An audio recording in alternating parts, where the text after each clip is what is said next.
amazing service. Witness the decades of Cane's memories. The walls are like a Miami Hurricanes Hall of Fame. The Big Cheese delivers anything on its menu or party platter menu to your home, office, or even a park for a picnic. Located at 8080 Southwest 67th Avenue, Miami. Call 305-662-6855. TheBigCheeseMiami.com, where they serve large portions at family prices. It's big. It's gigantic. It's the Toyota of Hollywood Super Sale. Over 2,000 Toyotas from just $17,988. Like a Corolla LE, not $24,000, $17,988. Buy with 0% financing, 0 down. Join the fun and get a super deal at Toyota of Hollywood, the #1 volume Toyota dealer on 441 between Hollywood Boulevard and Sheridan Street. Open till Welcome to Caneswear. New store, new items, same great experience. Family owned and operated since 2010, Caneswear has the latest merchandise from the Miami Hurricanes, Miami Dolphins, Florida Panthers, Inter Miami CF, and more. Come visit us at our store in Davie on University Drive, just south of 595, or online at caneswear.com. Caneswear, the spot Miami fans shop. Before you buy or lease a Honda, Volkswagen, Hyundai, or any other model, compare Subaru, rated #1 in safety at Subaru of Pembroke Pines. Buy with 0.9% financing, 0 down. Forester with symmetrical all-wheel drive, $259 a month. Crosstrek with symmetrical all-wheel drive, $239 a month. During the Subaru A Lot to Love event at Subaru of Pembroke Pines, South Florida's #1 volume Subaru retailer. When it comes to your smile, confidence is so important. At Moody S Dental, they provide the services to get your smile back. This family-run practice prides itself by offering the latest technology to give your family the best experience possible. Moody S Dental has been in business for over 30 years with offices in Hialeah and Plantation. They accept most major dental insurances. They provide free new patient exams, 20% off select treatments. To qualify, please follow us on Instagram at moodys.dental. Moody S Dental has been in business for over 30 years. To schedule an appointment in Hialeah, call 305-821-0231 and Plantation 954-692-6825. From Invisaligns, dental implants, same-day crowns, and the preventative care and preservation to get your smile back. Go to moodysdental.com to find out more and tell them Big O sent you. If you're looking to take your home or business to the next level, then RM Contractors can assist you. RM specializes in new residential turnkey, new commercial turnkey, home and office remodeling. Call them for free estimates. Serving all of South Florida, licensed and insured. Call Ray, 305-345-3649. You work hard to create the perfect atmosphere. You dream it, we'll build it. RM Contractors, 305-345-3649 or Instagram at RMC Fisher Island. Hi, this is Jeff Welt from Welton Rayom. Dan and I have been in business together for over 22 years. We're not your typical lawyers. When Dan's not working in the office, he's flying his stunt plane. When I'm not in the office, I'm either getting tattooed, bowling, riding a motorcycle, or going to concerts. We might not be your typical attorneys, but we are aggressive attorneys, and we'll do whatever it takes to get you what you deserve. Consultations are always free. Call us anytime, 24/7. Welton Rayom can help. Just one place sold the most Acura models in the last 17 years. Acura of Pembroke Pines. Drive a new Acura ZDX, $439 a month during our 17th anniversary sale. The viewpoint statements or beliefs expressed on the following program by the host, guests, or callers are not necessarily the opinions of FantasyAccess.com, Media Group Inc. ownership, management, sponsors, or website.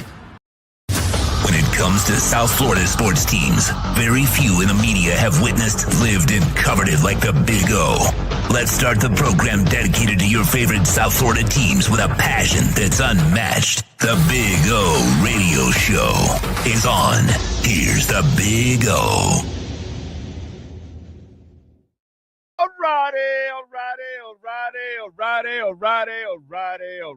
Alrighty. Welcome aboard. Give me the thumbs up. Make sure you're you're checking it out, and by the way, I don't even know where the new open is. Like, we have a new open. Well, it's the old open, but it was redone. Mason redid it for us. And like, since I'm doing it all by myself, I actually played the old open, and I have no idea where he stashed the new open. I have no idea. So anyway, what can I tell you? I need to know, thumbs up. Okay, good. Audio-wise, okay. 24-24, tie game. The game doesn't mean shit about the score or anything like that. By the way, the best thing we have stolen stuff from soccer left and right. Left and right. Soccer had ads during games, and people, oh, yeah, no, that would never happen. Well, guess what? Now you watch some U.S. sporting events, and you'll have ads within the game during a timeout or whatever. They stay in the game or whatever. They're reviewing, and they go to a commercial at the same time, right? We stole that from soccer. Well, today, preseason games, we would have to go to overtime. Now, they eliminated that shit a while back, and we don't have to go to overtime because you and I know we are cringing with tie games at the end of a preseason game. So we stole that from soccer. Oh, wait a minute. Hold on. Are there any ads on the jerseys? Oh, yeah. Yeah, we have ads on jerseys now. Yeah. We stole that from soccer too. Isn't it interesting? So I'm glad we're stealing from soccer, by the way. We have Welton Rayom right here while we're broadcasting. We do it kind of soccer style here on the show, because we get to show off our sponsors, and we're like, hey, man, Acura Pembroke Pines at 15601 Pines Boulevard, soccer style. It's a beautiful thing. So let's be blessed that we're not watching overtime preseason football right now, because that shit is just, come on. I mean, give me a break. Just hang me at this point. Anyway, there was an old Clint Eastwood movie, The Good, the Bad, and the Ugly. I think it kind of goes with this game. There was good. The Washington brothers were kicking some ass, baby. Right? Malik and Taj had a good one. There's the bad. Mike McDaniel still doesn't know how to call a goddamn game. He's still calling short yardage plays with small backs like Achane early on. Whatever. Anyway, and then the ugly, obviously, you saw Alexander Madison go down, and that's the stuff we want to avoid. We want to avoid injuries. Injuries is what freaking sucks. That's what we don't want. We want to survive every practice. We want to survive all these scrimmages. Now you're going to have 2 against the Lions. You want to survive these games. We need as many people as possible. I don't know what happened to Madison. The guys were talking about how he hit the floor, that he might have hit his shoulder and his head, and he was kind of walking like kind of ginger a little bit, kind of like a gingerly walking out. He was kind of stiff the way he was walking. He was shaken up. I'm not, listen, I didn't sleep at a Holiday Inn. I'm not a doctor or anything like that, but it looks like it's going to be some kind of concussion. I don't know. That's what it looks like. Or he suffered some kind of shoulder damage or something like that. Let's just hope that it's a stinger, or it's just, he got banged up a little bit, lost his air a little bit, and they said, all right, let's just, let's hope, because they need the bigger back. And by the way, Ollie looked good. I know he dropped that pass now right at the end there, but the other pass he caught on 4th down, which was a really nice pass by Ewers. The Ewers kid did not have a good outing. That was the ugly. But he was let down by some of his teammates too, because there were a couple passes that he put right there and they dropped them. You know what I'm saying? So it's, we can't go overboard on some things, but we can on some other things. Yeah, we can. When McDaniel doesn't know how to call a game still, yeah, that's a problem. Like I'm hard-headed. I want to prove that Achane is my short yardage back. No, dude, he shouldn't even been playing in this game. Okay, Tua should not have played in this game. That was stupid that they played Tua, but they got lucky and they got away with it, that nobody broke free and took a cheap shot at Tua because, there was no he gains nothing from that drive. Nothing whatsoever, to be quite honest. I was just really happy that Malik Washington and Taj Washington stepped up because there was no Waddle and there was no Tyreek.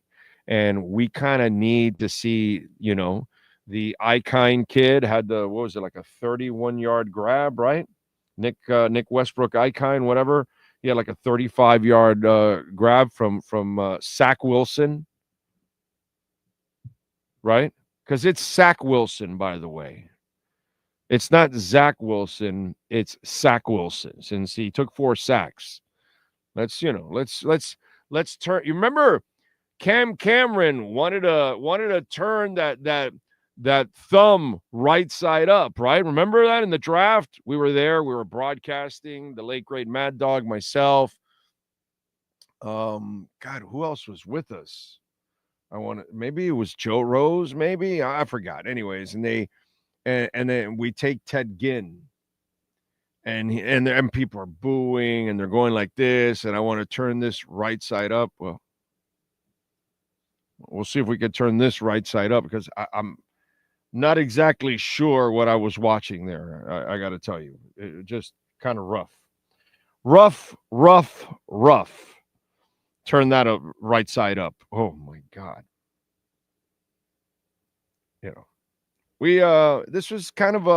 This was a game where you didn't get convinced by the offensive line play. You didn't get convinced by the head coach. Now with Zach Wilson, you're not convinced with your backup. So instead of right side up, let's turn the Z reverse. So Zach Wilson.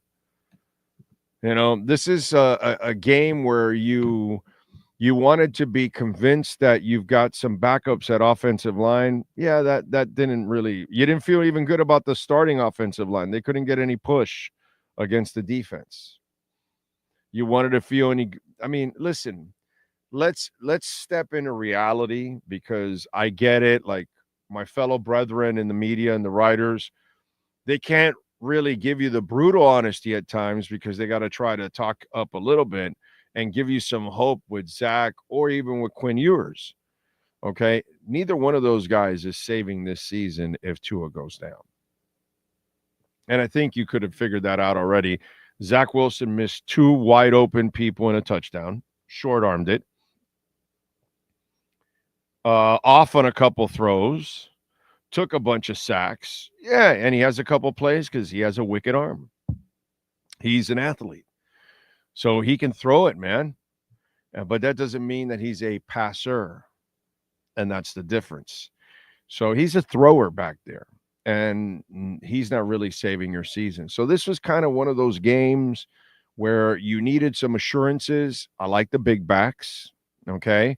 I hope Madison is healthy because they need him. All right. I like the Washington boys actually stepped up, and maybe now Westbrook also will be used a little bit, which would be really, really nice. The secondary, I didn't get anything there that I'm going to be convinced that they can play. The front 7 I love. Grant did well. I think the 2 young guys, Biggers and stuff, these kids are actually showing me a little something. I thought Derek McClendon played well. Grayson Murphy, I'm happy for him, dude, because he was looking good last year before he got injured in camp, and now he's back. And it's kind of what I'm hoping that Keon Smith, since we don't have a lot of hope for anybody on the offensive line that's backing up the starters, Keon's the one guy that I'm like kind of crossing my fingers that maybe, because like Edefi, that guy was terrible today. I mean, it was really, really bad.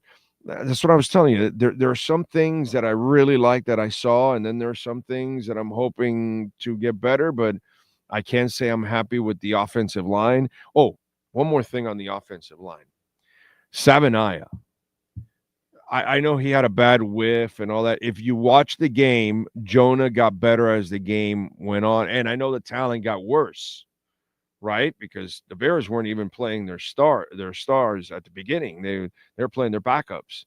So he didn't really. He kind of dealt with second teamers on pretty much in the game. But you got to understand, this was like his first game action. I saw a guy that got better as the game went on. And I think that those kind of mistakes are expected. You know what I mean? There was another play where he ended up on the ground and it reminded me of Eichenberg, but I'm going to give him a break and say more about this is like his first pro game and pro action, and it's not even a regular season game. But this was a good one for him, and I like that they gave him playing time because he needs it. He needs to have the reps. He needs to get ready for the regular season because you want to protect number one. You want to be able to do your job out there. So it's good that he made those mistakes actually too. You know what I'm saying? It maybe humbles him a little bit more because he's not really he doesn't look like an ego guy anyways as it is, but this is good for him to have that. I kind of expected. So I know some people are going to go out after Jonah, and I would kind of relax on that and, pump the brakes there and give the man a break on that. If it becomes habitual, then okay, we can be concerned. But right now, I would not be concerned. By the way, remember, you can make a donation to the show, Cash App or Venmo at Cash Big O Show. That is Cash Big O Show, Cash App or Venmo. And you can make a Bitcoin or Ethereum donation as always, which we appreciate that if you can. PayPal, Cash App, or Venmo. Of course, the super chats are there, but YouTube takes 30%. So, we appreciate it. But if you can do a Cash App, Venmo, or PayPal, hey, it's 100% we get there. Plus, we also have our where is that? Where the hell is it? Hey, when I got to run the damn show, I don't know how to run the show. That's my problem. Well, we also have our merchandise shop, which is another way that you can support us. Do I have it here? There it is. There's the QR code for our merchandise shop. Any shirts or hats or anything like that to support us. Many, many ways. Don't forget, please smash the hell out of the like button. We got over 400 people watching, and we've got only 81 likes, man. So please smash. Okay. Let's see. What do we have here? Jeff in Long Island, I see there. Jay Gelfin, Gus 1388, Miles Deep out in Vegas, Frankie Fresco. Well, there's scoring on the goal line because they're still not good on the offensive line, dude. You just signed Daniels. You got a rookie at left guard. You got a first-year starter, second-year player at left tackle. And then I have no problem with Brewer. Brewer actually played well, and he's going to be solid. You got to get Austin Jackson back. There's nobody behind him right now. Okay. And as much as I like Keon, he's coming back from a knee injury. So it's going to take him a bit to even, he was still young and green in the first place. It's not like he was anywhere near a finished product. Now you add a knee injury. So, as much as I like his potential, it's still a lot to put on expectations. The other guys, I don't have a lot of hope for, you know what I'm saying? So that's the problem, Frankie. Until they fix that, plus you don't have your fullback. And that's also going to hurt. Let's see. Rain Man in, Thrilla Gorilla, Dolphin Dan, The Great American 66. What else? Steven Gonzalez, Josh in. Thank you, YouTube. Appreciate you.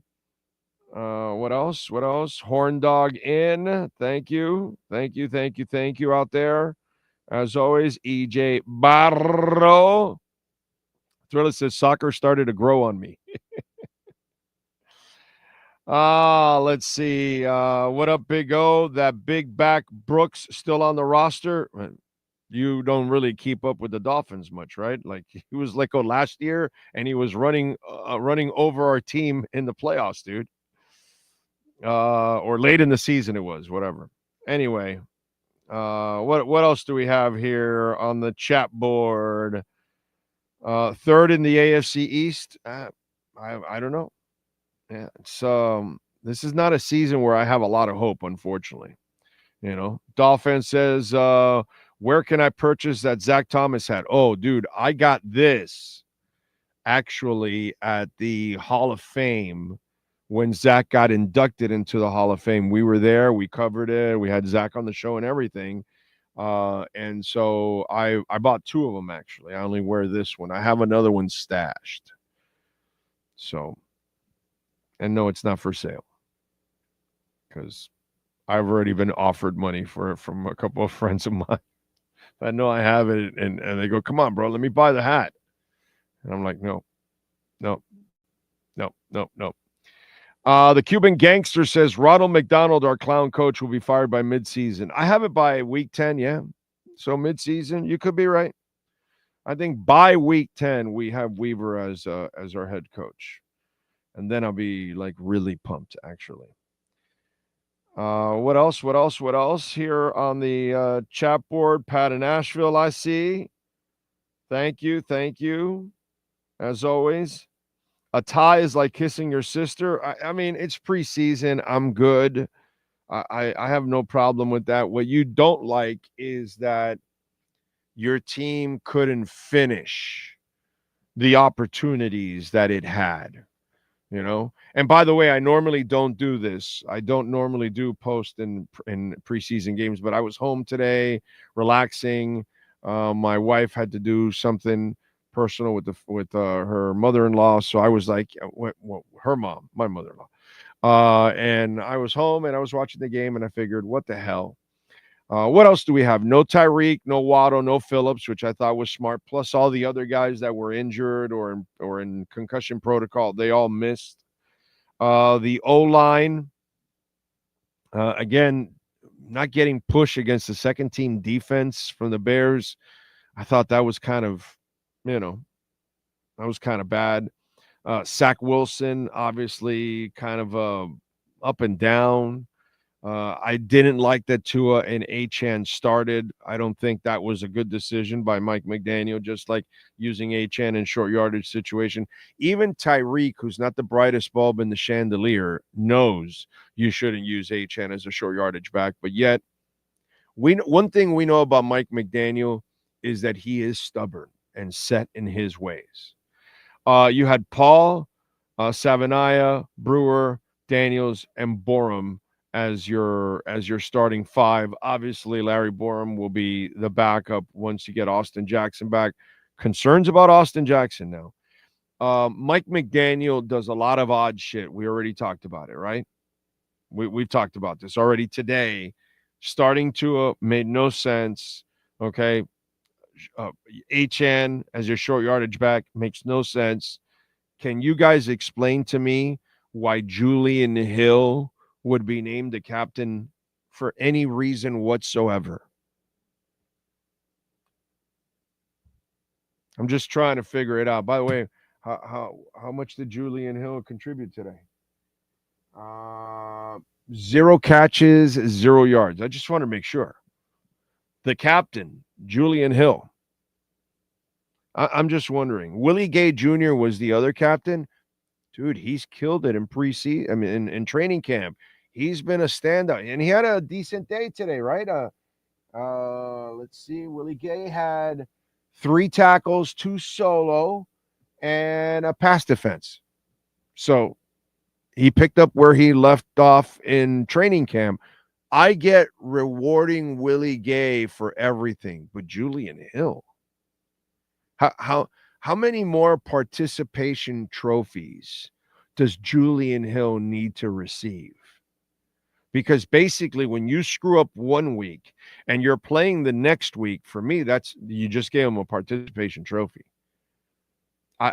I can't explain that one. These are things that McDaniel does that makes no sense whatsoever.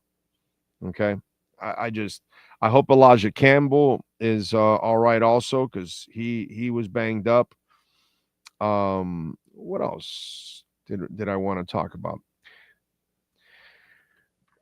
Let me get to something that I think has become kind of a talking point, and I think some people need to understand this when it comes to Tyreek Hill. And I've got nothing but immense respect for Teron Armstead, the player, the person, the human being, the professional, 100%. Okay? Now, I will admittingly say I have not heard a ton of his podcast. But I mean, if you're going to delve into our business, you need to be objective about things. Okay? And so he's got this whole thing that's kind of gone a little viral in the Dolphin community, that, the relationship with Tua and Tyreek, that they're in a good place right now and all that. That's all a load of shit. And again, I have immense respect for Teron Armstead, but he's just being a fanboy. Let's just call it like we see it, because that's what I do on this show. Okay? I'm not sure, I haven't listened to his show, but does he tell you about all the things that are not good? Or does he just try to dance around everything and talk about only what he thinks is good or what he wants to spin as good? Because that's kind of what all the clips I've heard, that's all they sound like. Let's give you reality right now. No one in the building trusts Tyreek Hill. No one in the fan base should trust Tyreek Hill. No one in the media should trust Tyreek Hill. No one in his family should trust Tyreek Hill. No one that is ever married to him or be his girlfriend or whatever should ever trust him, because he has like 8,000 kids. This is the most unreliable person. And if anybody thinks, including Teron Armstead, that their relationship is repaired because of a couple of weeks here in the offseason, that's a load of shit. That's a huge, humongous load of shit. Let's just get that shit straight. No one, okay? Tyreek is on double secret probation. He's the guy that quit. He's the guy that badmouthed the team, his quarterback, everything. Tua does not trust him whatsoever. He may give him the olive branch, and he may be treating him like a professional and being decent about it, but deep down inside, nobody trusts Tyreek. And why should you? Why should you? Why should I? Why should Tyreek? Why should Mike McDaniel? Why should Chris Greer? Why should the owner? Why should anybody trust Tyreek? So you can't have a great relationship with anyone if there isn't trust. Not sure if you Dolphins out there or Teron Armstead or anybody else out there, okay? If there isn't trust, there isn't a relationship. All right? I don't play the fluff game here. We call shit how it is. If something's good, we call it. If it's not, we'll say it. And nobody has a good relationship with Tyreek. Not Tua, no one. So not Teron or anybody else. Oh, I'm there and I watch it. That's a load of shit. Let's get that straight. Okay? No one has a good relationship with Tyreek, because you need to see him for a couple of seasons, which he won't be here for that. He'll only be here for this season. But you need to see him for the next couple of seasons where he overcomes adversity several times And let's see what happens this year when the Dolphins hit a bunch of adversity. Does Tyreek quit? Does he stay in the game? Is he a leader? Is he like Teron Armstead and Tua Tagovailoa? Pros. See, as much as Teron Armstead wants to be the nice guy and try to profess professionalism throughout everyone, they don't possess it. Jalen Phillips has it. Chubb has it. Chop already shows it. There are a bunch of guys that you see and you go, Elijah Campbell, who sadly got injured today, super professional. Tyreek doesn't have an ounce of professionalism in him. And none of that, and he can never be trusted until he proves it. And that goes over time, not a couple of bullshit months with a slip and slide. Sell that bullshit somewhere else. I'm not buying it here. Okay. So Tyreek needs to earn respect and trust. Right now, no one. And if any of you out there as fans trust Tyreek, you are as gullible and as dumb as maybe he is. Okay. Because no one should trust that guy until he proves it over a long period of time for a couple of years. Not this crap where over a couple of months in the offseason and we're going to forget everything you did. No, dude, get out of here. Get out of here with that crap. So enough already with that, the relationship's in a good place. Bullshit. Tua's got Tyreek on double secret probation. Everybody has Tyreek there. Why? Because everybody in the back of their heads is wondering, is this guy going to flip? Because he flips on everyone. His family, his team, his quarterback, his fan base, all of that. So let's wait.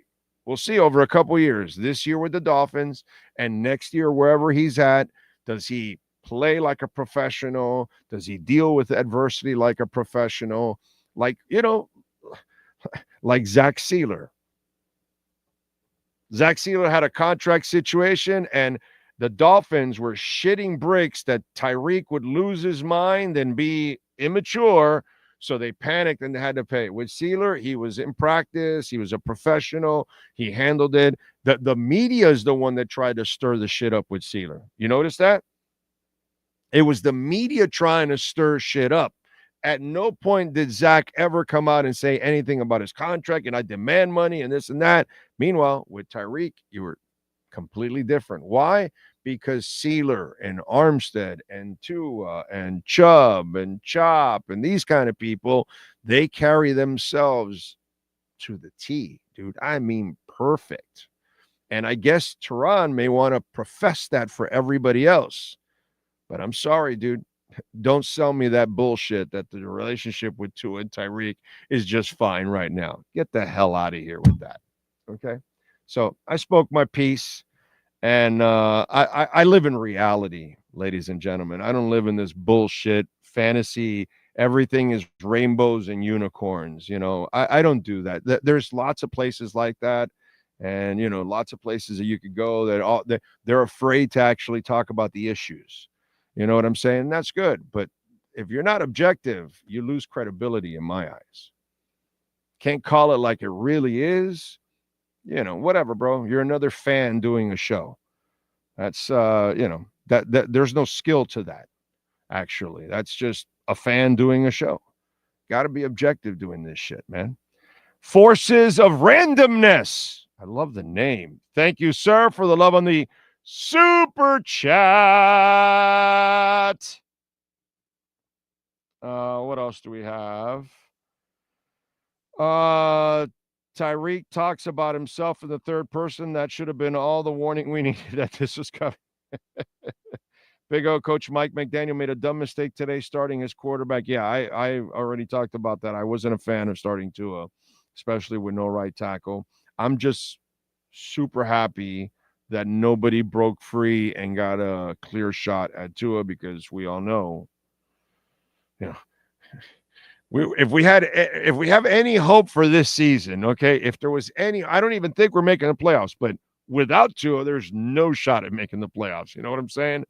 And I just don't want to give anybody a free shot at Tua in a stupid preseason game that means nothing. I really didn't like that today. You know. Jesse Johnson says, I think the coach Mike McDaniel and Chris Greer are on the hot seat. I only think one of the two are on the hot seat, but obviously you have not listened to the show, the daily show, so you probably don't know, but I've explained it many times over where everything that's gone on, to me, it only looks like one guy's on the hot seat. The other guy looks like he is completely comfortable, and I've explained it over and over. Let's see. What else do we have? Mikey says, bad take about Tua starting. He needed to go out there after how shitty he played on Friday. He looked fine, and they called safe plays for him.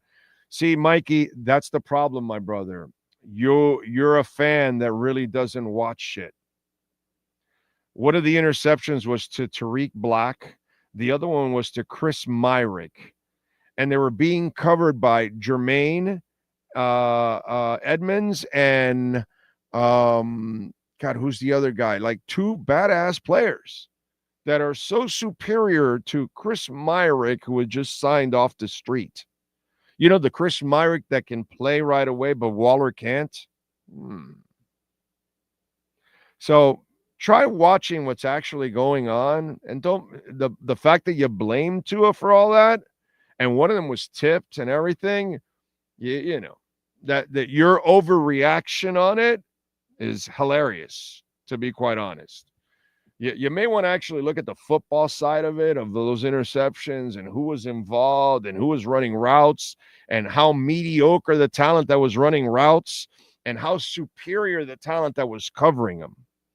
You know, you may want to slow down on that. That's the problem. You're probably one of those guys that overreacts on all Tua things. So your take is absolutely horrible, my brother, on Tua's play on Friday. Anyway, let's see. What else do we go? What do we got here? Big O, you expect Hill to behave like Sealer? Never. Never. But I got to tell you, DJ Lloyd, here's where I'm at. And obviously some of you have not listened to the show during the week. And we're on every day at 10 a.m.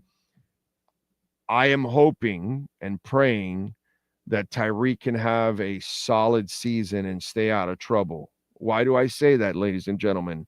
He's gone at the end of the year. They're going to part ways with him. So I'd like for him to be playing well so you can trade him by the trading deadline and get a pick. And somebody may want to actually trade for him at that point, and that would be cool because they know they're only going to rent him for a couple of months, and that's it. Omar Medrano, thank you for the love on Cash App, sir. Appreciate you. For King Koopa, thank you. Thank you. You are welcome, sir. Thank you, and I appreciate you. Cash App or Venmo at Cash Big O Show. That is Cash Big O Show.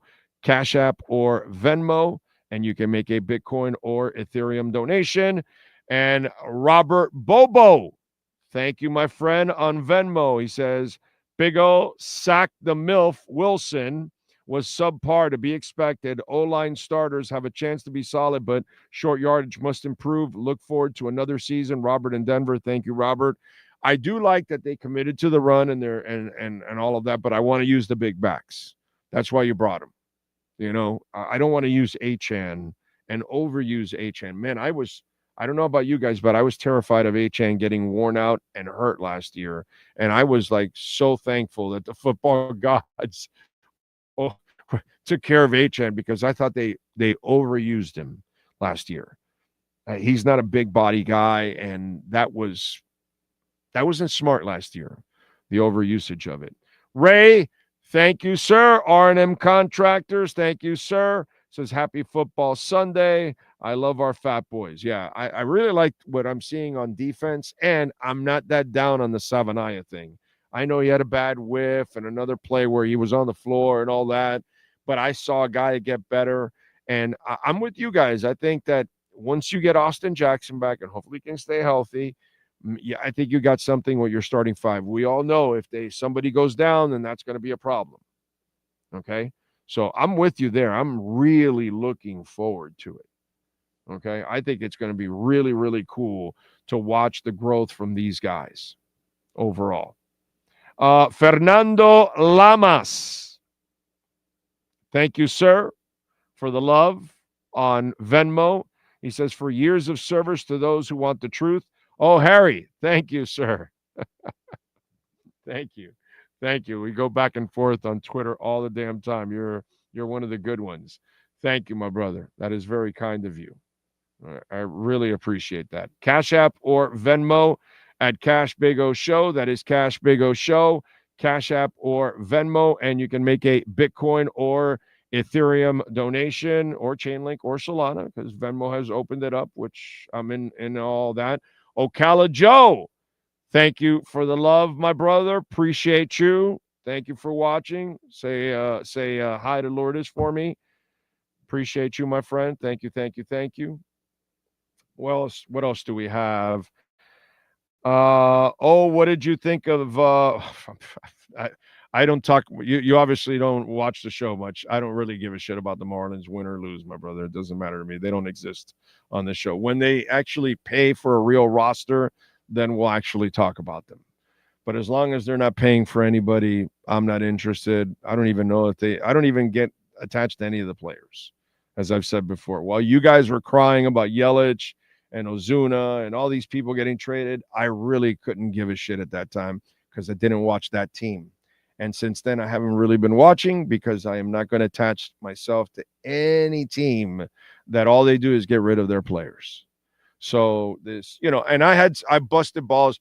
Was it Jack? I don't know, Jack Roldan, if you're out there. I was busting balls the other day. Like, in fact, most people don't give a shit about the Marlins, and they just mention them now because they got a little streak. Maybe Jack or others, maybe there's a couple of you that are like hardcore seam heads and you follow no matter what, but that's so few people. But overall, in general, none of you gave a shit about the Marlins, and you only bring it up because there's a streak now. So, yeah, a couple of you might be real seam heads, but overall, nobody gives a shit. And if they go back to their losing ways, you guys will go back to not giving a shit about it. So either way, I don't care about them. Just so you'll know. So this is not the show. We'll talk all the other sports, all the other teams. Never come to this show for Marlins coverage. You're not going to get any of it. Okay. The day they want to make a commitment, then I'll make a commitment to it. But meanwhile, they can go screw themselves. That's how I feel about the Marlins. I hope we're clear on that. Okay. Let's see what else.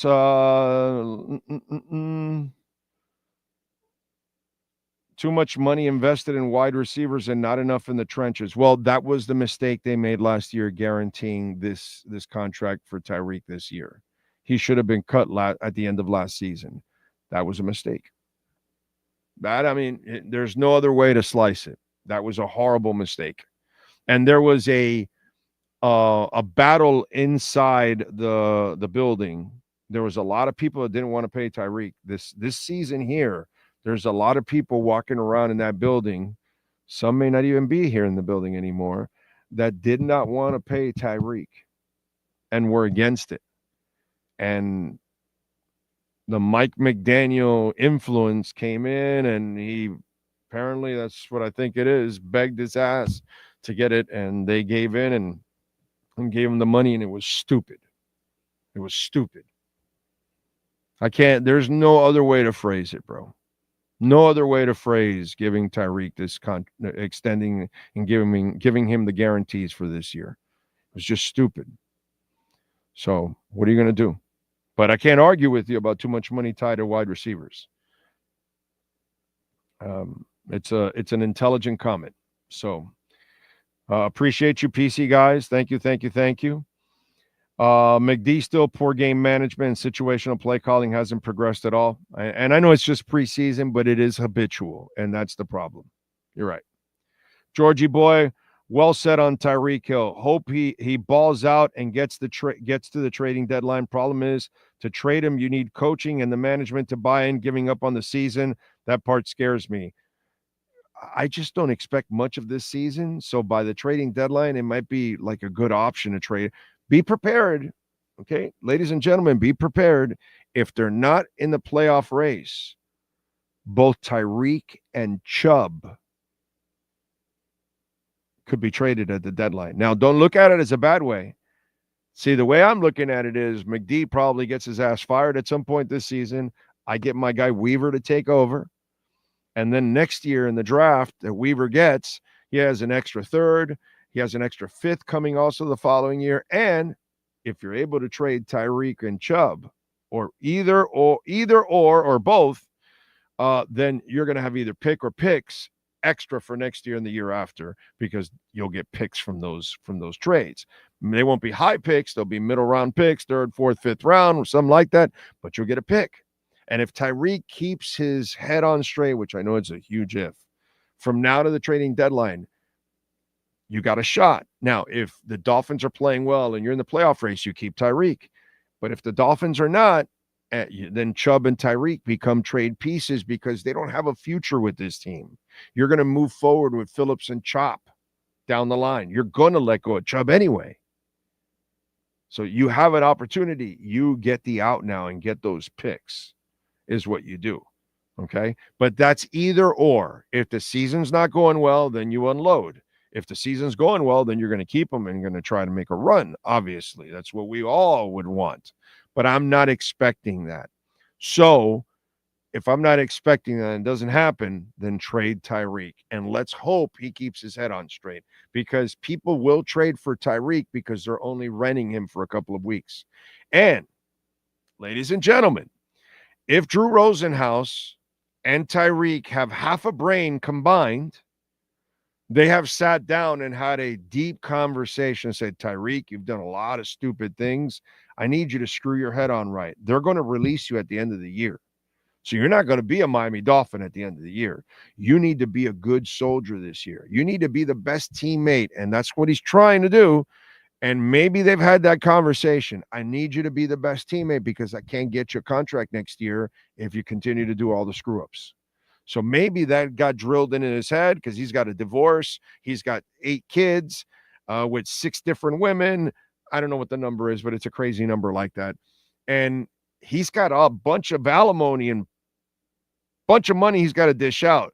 So he better get a brain and screw his head on right. Have the best season he's had, either to help the Dolphins win along the way or to put himself in position to go to a winning team. But if he becomes a screw up, he won't have a contract next year. He'll play for the minimum for somebody else. And you're going to have problems because you've got a lot of money problems coming.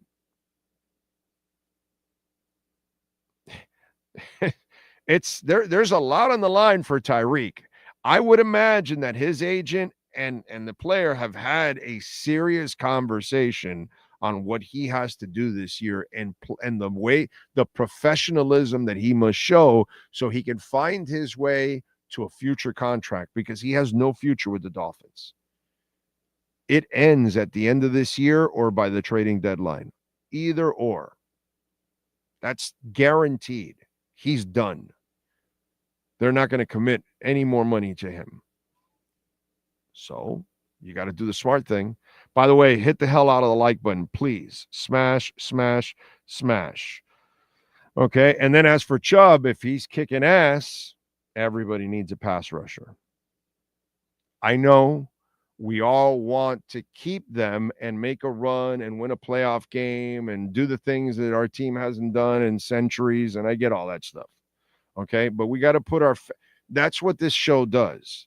Yeah, dude, I'm a fan. It's more than proven, but I'm objective. I'm not going to sit here and just wave pom-poms and tell you everything is great. I will be brutally honest with you about what's going on. Okay? Cash App or Venmo at Cash Big O Show. That is Cash Big O Show, Cash App or Venmo, and you can make a Bitcoin or Ethereum donation. What else? I was shocked when they put Tua in. I was shocked when they yeah, that was dumb. Yes, it was. I agree, Dolphin Dave. Magnus Big O, why are you so down on the Dolphins this year when Tua has played over 500 ball with a much worse roster. I don't like McD much, but I think Tua can overcome. No, he can't. No, he can't. Because if the offensive, you're asking Magnus, dude, let's be honest now. Let's be honest. The team has taken a step back from last year and 2 steps back from 2 years ago. Okay, so this is the worst team you've had in 3 years. McDaniel hasn't gotten better as a play caller. Okay, and I don't even know if he's going to win challenges, and can he prepare his backup quarterbacks? Do you know if he can do that? So how do you even know if Zach Wilson or Quinn Ewers are going to be able to help you out at all, because he couldn't get any of the other guys prepared? So, yeah, Tua does carry his sorry ass.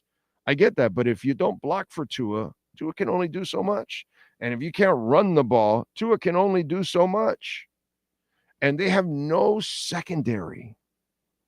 They are going to rely on that front seven, which I love, by the way. I love the Dolphins front seven. It's got a ton of potential. But you're going to rely on that front seven to carry you, because that secondary is terrible, dude. Really good quarterbacks will pick our Dolphins apart, because you're going to be blitzing and they're going to go, wow, this is cake. And they're going to pick apart our secondary because the guys we have aren't experienced enough. Now, if you want to try to talk yourself out of it and say, oh no, McDaniel will be a good coach now, like he's never been in the first few years. Oh no, and now he's going to figure everything out during the game, and then his players will be prepared. I mean, the game started off with an offensive penalty. It was like it just continues. So I'm not it's not a Tua thing. It's not a Marino thing. It's what's around Marino why he didn't get it done. It's what's around Tua, which it's not even Shula, and you're not going to get it done. So I can't, dude. I can't. I get it. It's early in the season.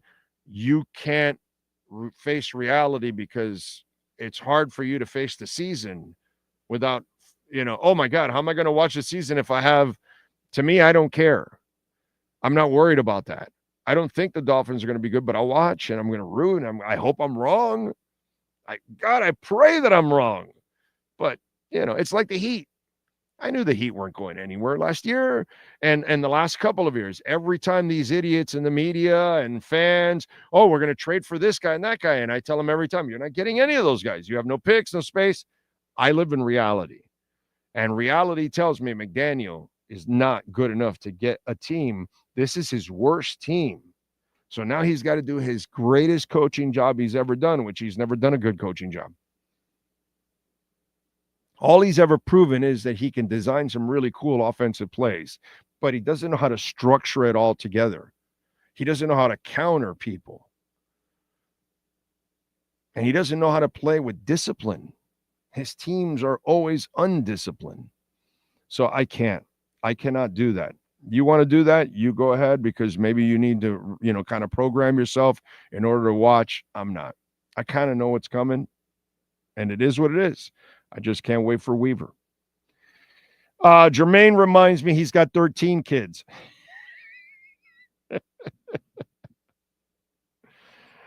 Let's see what else. Jeff in Long Island. If Tua plays a full season, I can see the Dolphins winning 8 or 9 games. Yeah, maybe. Let's see. Big O, why did you get fired from AM radio? Because it was the greatest day of my life, my brother. That's why. I love when people bring that up because they think it bothers me. And it's like the last 5 years have been the best thing that's ever happened to me, So anyways, if Tua plays 17, the floor is 10 games. McDaniel saves his job. 10 games and a playoff win. Yeah. If you or anyone in your house are a teacher or first responder, you can get Sunday ticket for $199 instead of $378. Wow, Pat in Nashville, that's nice, dude. Especially for you all you out-of-town Dolphin fans. $199 for 17 games. That's cheap, dude. That's cheap. I like that. Very nice. Good looking out, Pat. You're the best, man. It's one of the best human beings on the planet out there. Pat in Nashville. Let's see. What else do we have going on? Cash App or Venmo at Cash Big O Show. That is Cash Big O Show. Cash App or Venmo. And you can make a Bitcoin or Ethereum donation as always. And we appreciate it. Thank you, as always, out there for supporting us. And hit the hell out of the like button. Joe Cracchiola, thank you, sir, for the love on Venmo. Like what I saw today from the Fish. Happy we have Weaver for DC. I know. I like him a lot, man. Love that you're doing postgame for preseason. I normally don't, but I was home and I was watching. I'm like, you know what? What the hell? Let me do it. Adam Pinkser. Thank you, sir. He says, good to see Mike McDaniel in regular season form already. With the second and third units committing so many penalties. Yeah, it's kind of screwed up, bro, that he's just not a disciplined coach, right? That's kind of the weird part about the whole dynamic is that his teams are just not a disciplined bunch. And it's screwed up, man, because he's had a pretty good team. It's just that, unfortunately, he has, as they say, underachieved since he's been in the league. And every team that he's had, he easily could have, well, last year, 3 to 5 games. But every other year, there's a couple of games that he easily should have won and doesn't. So it's frustrating, man. It is frustrating to watch at times. You know. What else? Big O, don't forget about me out in Nashville. Ollie Gordon needs to get significant playing time. Well, my brother, let's hope that Madison is fine and can come back. But I'm with you. I love what I saw from Ollie Gordon. I want to see him behind the number one. And it adds, I mean, listen, how many of you and myself, we're all together in this boat. How many have we said, let's get the big receivers involved in the offense because we're throwing fades to Oompa Loompas, right? And today, Icon was involved. They tried to get the other big kid involved, Zukama, you know, so they tried to get those guys involved, and at least Icon had like a 35-yard. Nick Westbrook had like a 35-yard reception. Love that. And then the big backs. How many of you have wanted a big back?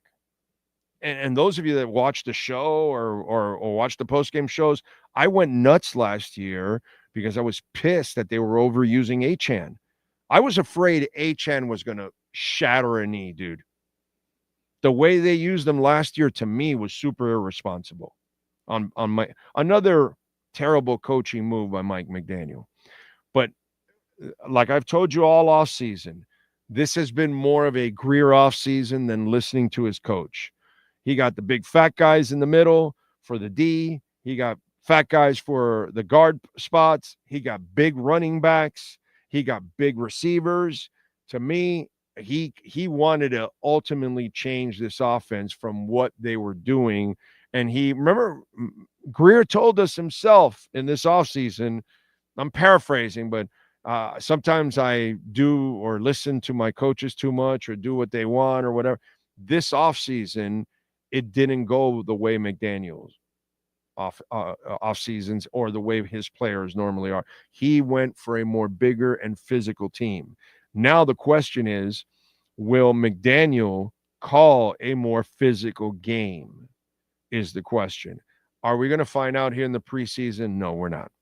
You know what I'm saying? We just want some positive signs on the offensive line. And today, 4 out of the 5 guys struggled against the Bears' second-team defense. That wasn't good. That wasn't good. And that's why I can't put myself in that world where I convince myself that, oh, it's 10 wins, and not with that coach. He's got to prove it to me. So, you know, what can I tell you? Let's see what else. Why is McDaniel running Achane and Wright, smallest backs on our team, instead of Gordon and Madison? I don't know, but I love what I saw from Gordon and that catch he made on 4th down. I know he missed the other catch towards the end of the game that was right there. I know he had a bad outing. What was he, like 4 of 16, 63 yards, no touchdowns, no interceptions, 2 sacks, 2 lost fumbles. I know he had a rough time, but there were a couple of really nice passes that they dropped too. And he's not playing with the upper echelon talent. You know what I'm saying? But again, folks, okay, Zach Wilson or Quinn Ewers are not bailing us out of this season. If it's not Tua, I mean, you saw it when Tua came out. It's precision. It's different when he's there. It's a whole different world. It's a real quarterback. It's a real passer. With Tua, what you got to do is learn how to damn block and run the ball with authority. And then Tua becomes an even more dangerous passer. What else do we have? Channing Tinfoil. Yeah, he's him and Cam. Well, Cam was injured and he was out. But yeah, dude, they're done. They're done. Don't even bother with those guys. Move on to all the other. You don't have to, dude, to complain about Tyndall when you have Derek McClendon running around and Grayson Murphy and those kind of guys. You know, I think we got even Willie Gay Jr. and there's guys, dude. We gotta let go of the Channing Tyndall thing. Move on. There's some other guys that they found. And I'm really happy for Grayson Murphy because he was actually looking really good last year before that knee injury. And I love to see what he was doing today. So forget about the Tyndall stuff, bro. Don't focus on that. There's a lot of other guys now that have taken over Tyndall, and I'm excited about some of those guys. You know, they got some rotational guys. What Tyndall can't be, Willie Gay can. You know what I'm saying? What maybe Tyndall can't be, maybe Grayson Murphy can be now. That's all. So, yeah, let's let the Tyndall stuff go, man. It is what it is. Tyndall, Cam Smith, we're done with those guys. Let's move on with Storm Duck and all the rest of these young cats, and let's see what we got with those guys. That's what I would tell you as a Dolphins fan. We got to let go of those guys. They're not the answers, and they've had more than enough. KJ Britt, another guy. You know what I'm saying? So, yeah. What else? McDaniel will still and try to feed Tyreek the ball as much as possible. I'd rather have our running game average 200 yards a game than Tyreek getting 1K plus yards. Zuko, what can I tell you, dude? You got more brains than McDaniel does. Now, let's hope, that he's not forcing the ball to Tyreek. Let's hope that he is going to run the ball and spread the ball around and all that. I'm with you, dude. I'm 100% with you. That's what I've wanted for a while now, to dominate on the line. And last year, who did I want?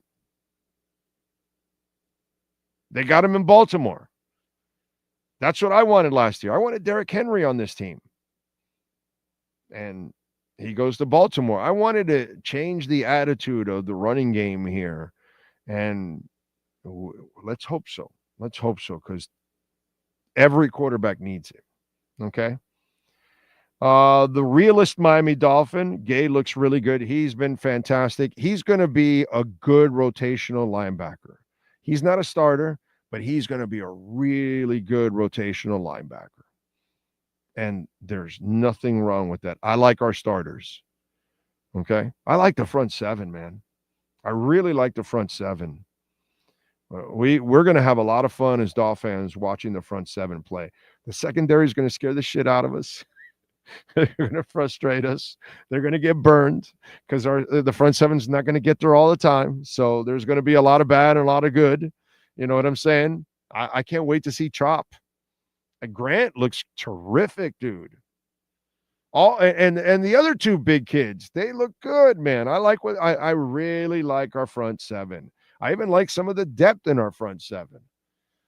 Now the back end, outside of Minka, Storm actually. I got to see him do it in a game, but I'm kind of getting that vibe from Storm. Like, yeah, I think I might have a chance here with him. You know what I'm saying? So with Storm, I got a chance there. That one's there, but it's going to be tough, man. The secondary is going to be tough, really, really tough. But it's all right. This is kind of the way it goes. We know that that's the case. It's not like it's a surprise to any of us. We know that the secondary is not going to be good. Man, if we got Henry and turned into a run team, yeah, exactly. It would have been nice, King Koopa, but unfortunately we didn't do that. Ricky, Big O, do you think Tua will start another drive? Yeah. Oh, yeah. No. I think next. No, my brother. I think the next game is the game. It's the game. It's not the third game. I think it's the next game. I think is the game that he might play like an entire quarter, a quarter and a half, or a half or something, and then the third game you play the scrubberinis and the backups and all that, because you want to, just in case somebody gets injured, you have several weeks before the season starts. So I don't think you want to do it on the third game. So I think it'll be next week, my friend. I think that's when Tua and the rest of the offense, and let's all cross our fingers that Alec Ingold can get back. Austin Jackson will not be back. But they said hopefully week one is when they're aiming for a week one. So hopefully he's ready for week one. Yeah, Dolphin. Yeah. Storm Duck played well, and I feel good about Storm. That's one guy since last year. It was like a young guy you looked at and you said, "Hey, man, there's something there. Maybe they can get something there. Maybe they found the diamond in the rough. We'll see." Let's see. Robert goes, "Damn, I'm tuning back into Travis. This is too depressing to hear. I can't handle." I know, dude. It's. If you want to hear stuff that's, team related stuff, then that's kind of the way it's going to go. But I live in reality, my brother. I can be objective here. I get it, my brother. Robert, you're that guy that when we were drafting the late oh God, what's the name of the kid that we just lost? Unfortunately, he was a nice young man, but he was very immature from Illinois, the cornerback. Oh God, the one that got in the thing with the receiver. Oh man, what's his name? Vontae Davis. So you're like that guy. So I'm at the Dolphin Stadium. I'm on the Dolphin station. I've got all the QAM executives there. I've got the top of the Dolphin executive hierarchy there too, president, everybody. I'm on stage with Joe Rose, with Jimmy Cefalo, and with Jim Mandich, and we draft Vontae Davis. And there's like 2,000 fans there. And they go to me because I played like the Kuiper role for them there. And they go to me, "So what do you think of the pick?" I go, "He can play, but he has maturity issues." And you were part of that group there that day that booed my ass. Okay? All right? You were Robert Higgins. You were part of the group that day that booed my ass. Why? Because you only want to hear positives. And I can tell you he can play, but I can tell you he also had maturity issues. And by the way, what did Vontae Davis prove throughout his career? That he had what? Maturity issues. So I get it, man. This show is not for everybody. You know what I'm saying? I just can't do it with pom-poms on the whole time. I love the teams. It's funny because I'm actually a fan and been a fan longer than everybody else that's even covering the team, or around the team, or even works for the team. You know what I'm saying? I forgot more about Dolphin history than most of the people that are in that building or anybody that covers the damn team. But I'm not going to bullshit you guys. I'm not doing that. I've never been that guy. And so those are the things that on corporate stuff doesn't fly. So yeah, Dolphin fans weren't happy with me that day that I told them the truth. So I'm not surprised, Robert, that you're one of those guys that can't handle the truth. It's all good. It happens. There's lots of you out there. Don't worry about it.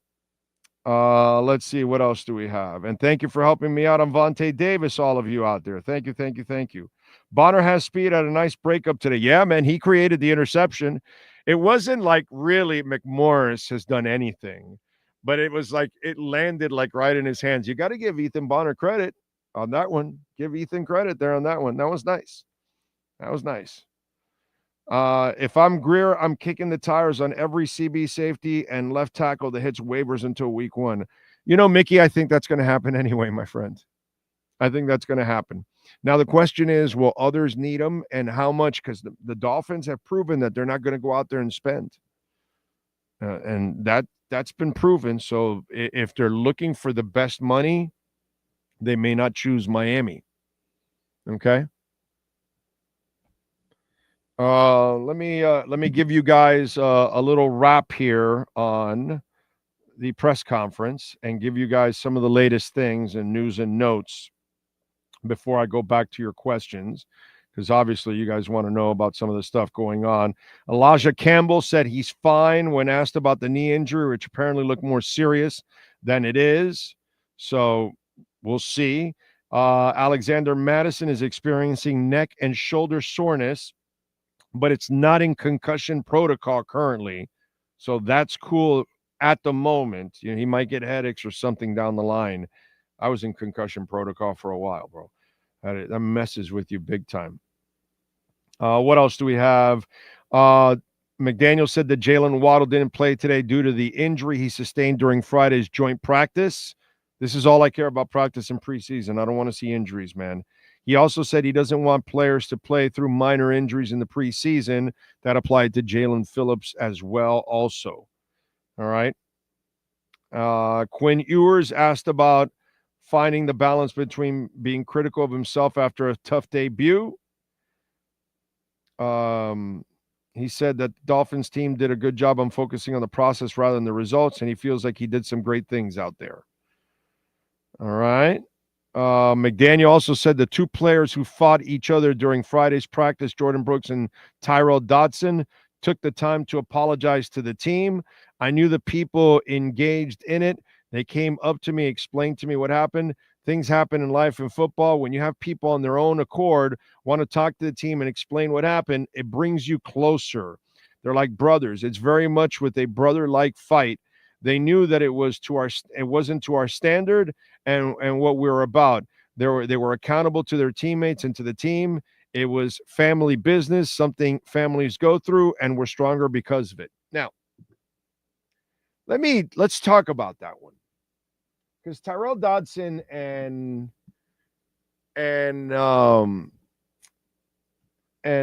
what's it called? Jordan Brooks got into it in the practice. And according to Teron Armstead, who was there at the practice, he thought that Jordan Brooks was going after Dodson because he saw that they were hitting on the other side of the field, and their defense was knocking some of the Dolphin offensive players to the ground.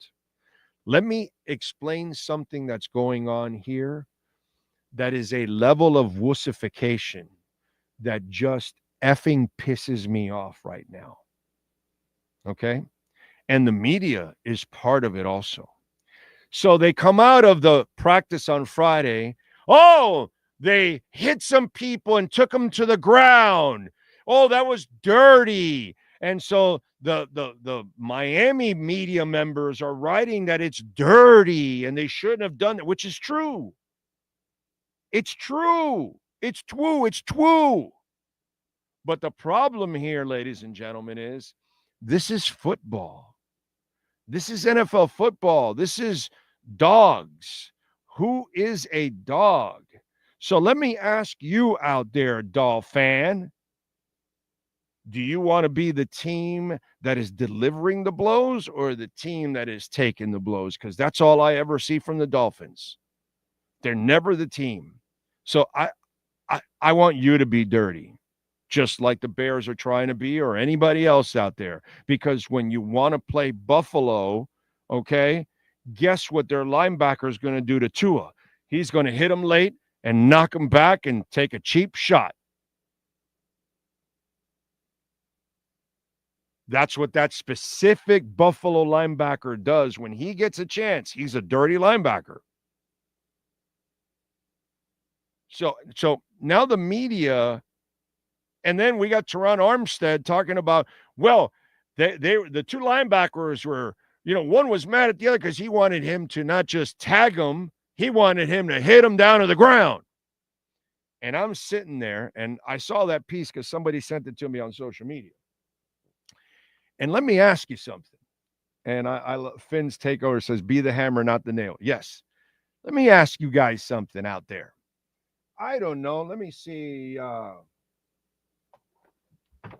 on. Let me not ruin my Merino here. Almost knocked my Merino. Anybody watch this team? Just wondering. Anybody watch this team? Some of you aren't hockey fans. Some of you aren't even South Floridians. Some of you aren't local fans or whatever. Me, as you can tell back here, I'm all South Florida. I'm born and raised in South Florida. I'm all South Florida. Live, die, breathe, forget about it. I live and die with all my teams. Okay? So how's this team? Do you remember how some of you don't know, but this team was loaded with wussies. I used to actually, they're the Panthers. Do you know what what theme song I used to use for these people? The Meow Mix song. Meow, meow, meow, meow, meow, meow, meow, meow, meow, meow, meow, meow, meow, meow, meow, meow, because I would be pissed that they would get pounded and beaten up and they never fought. They never took shots at people, nothing. Vinny Trocheck was with us, and he would take a beating, and I would be pissed that nobody would defend him. And he was like kind of the heart and soul of that team at times, because God bless him, dude. He's just a tough Italian kid that left it all damn on the ice every damn night. I love the way that guy plays. So anybody watch how this team plays now? Do they take shit from anybody? Are they kind of like maybe dirty too? So let me ask you something, because here's where I disagree with Teron Armstead again.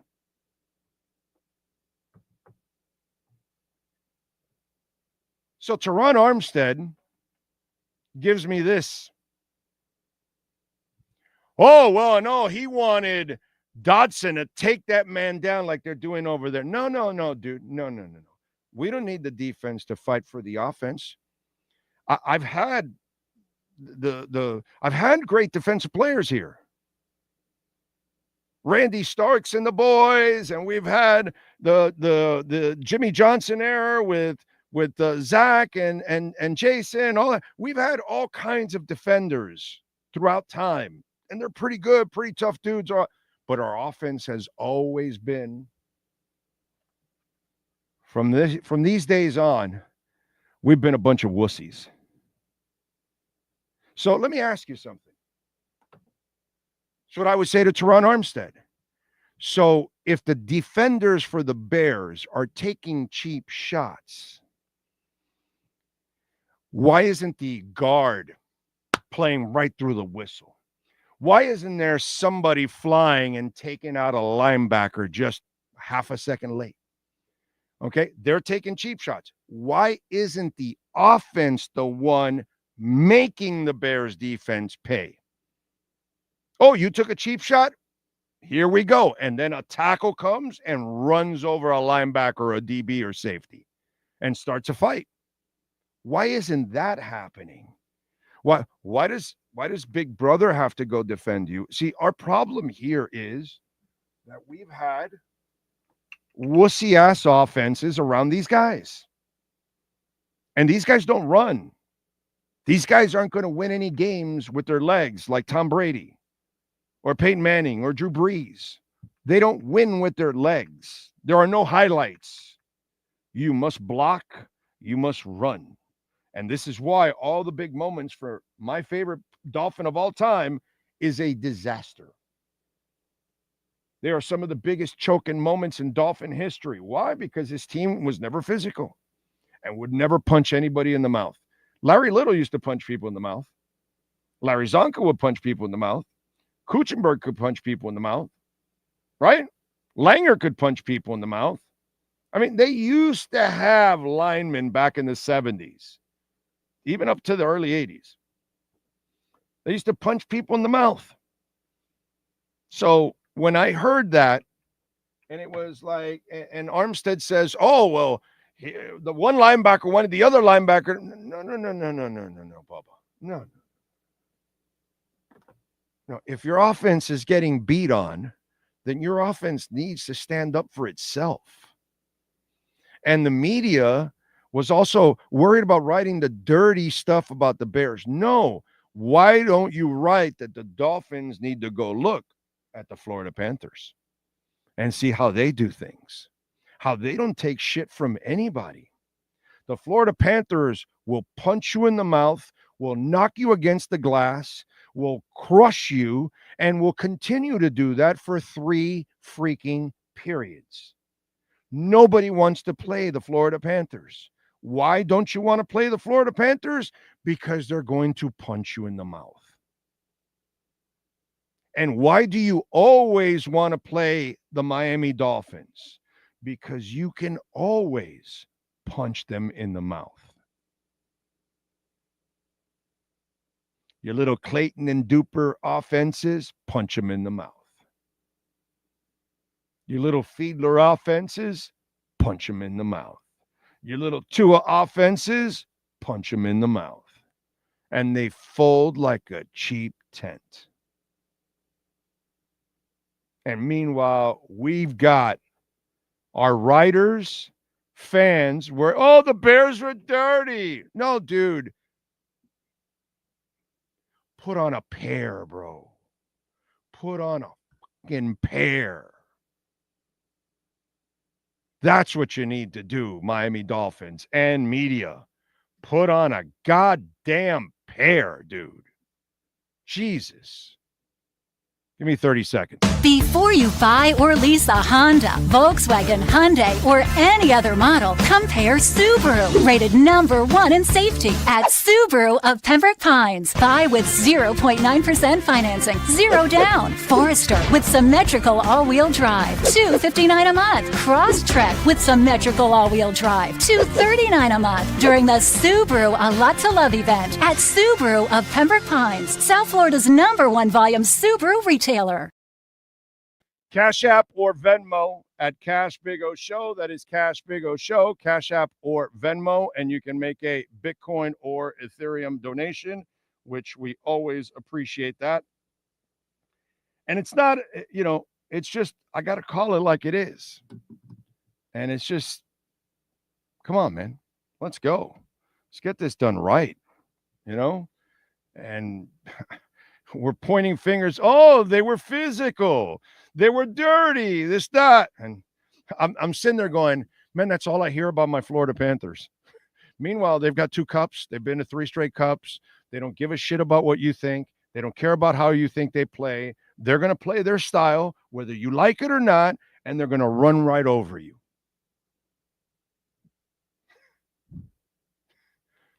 And meanwhile, it's, oh, they were so dirty. And I see the writers on Twitter. Oh, the Bears were dirty. Our team was playing professional. Yeah, that really pays off, doesn't it? Ask the Philadelphia Eagles. Ask them how it's paid off for them. I mean, seriously, man. Seriously. It's embarrassing. It's embarrassing.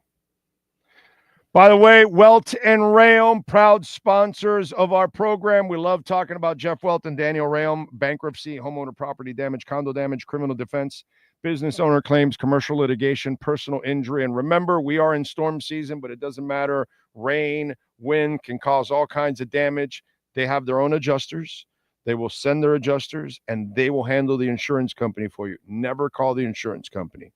So call them 954-966-4646. And if you don't need them now, perfect. I hope you never do.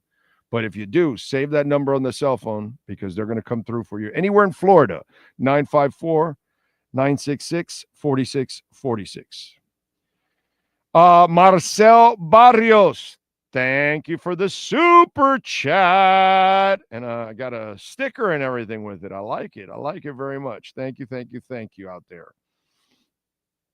Let's see, Tannehill's offense too. I mean, it's just, although the few moments like the 1 year with Ajayi, the 1 year with Lamar Smith, the 2 years with Ricky Williams. Those are the few years that, and you got to almost credit the back more than the line, and they were just outliers. They're not it's not like you're a running team and you just plug the next back and the next back and the next back because that's who you are.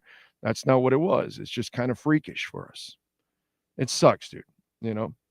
Ewers is pretty okay. Dude, let's give Ewers some time. And, I also have to look at that Ewers as a deficiency problem. He's being coached by Mike McDaniel. So I have yet to, Mike McDaniel has yet to prove to me that he can develop a quarterback. Tua was already developed. You know what I'm saying? So that to me is bullshit. He didn't develop Tua or anything. Show me that you can develop the other guys that you bring in. And all the other guys, Thompson, he had for 3 years and did nothing. When anybody tells you that McDaniel, he helped Tua, no, dude. He gave Tua confidence, but Tua was going to succeed whether the coach hates him like the first one or this one. Or a coach that knows how to coach, you'll win a title with him because Saban knows how to coach.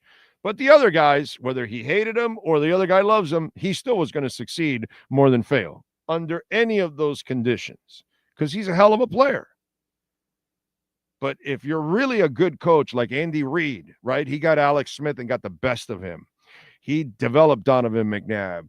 Then he gets Mahomes now, and Mahomes has become the best quarterback of this generation right now. And, we'll see if he challenges Tom Brady for the best ever. But he has proven that he's a quarterback's coach. McDaniel is not, but some people kind of make it out to be that way, and it's not.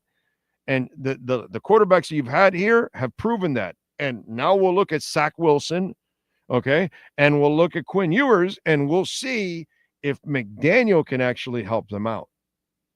Because if he can't make them better, please don't give him credit for Tua. I mean, that's a disservice to Tua. That's actually not giving Tua the respect that he deserves for overcoming Mike McDaniel. He still couldn't get a play in on time today. Again. Let's see. What else do we have? Either we get Tua all season and lose half the roster, or he gets hurt and everyone is healthy, or we have a losing season. It's not the curse thing. It's just, shit hasn't gone well for us, man. That's all. I would love for it to go well for us, but it's just not the case, unfortunately. Reggie, thank you for the love. Let's see. El Colonel says Omar Kelly said he was at scrimmage and saw Tua shrink when Bears played physical. Whatever, bro. Let's see. All right, not sabotaging your QB don't make you no genius. Yeah, well, sabotaging your QB is not necessarily the smartest thing to do. By the way, it was Kendall Sheffield and Storm Duck as the starting corners today. All right. So we'll see. I like Storm. I don't know about Sheffield. I need to see more, but hopefully Sheffield can improve because they desperately need somebody to step up out of this group. What else do we have? Well, that's about it. I think that's about it. Any other questions before I wrap it up here on the show? Let me see if you guys got any questions on Cash App or Venmo. And thank you all out there whenever you're tuning in. Remember to hit the like button before you go. We appreciate it. We'll be back tomorrow morning at 10 a.m. We will see you tomorrow. Same time. Wow, everything's falling apart. Same time, same place, and same bat channel.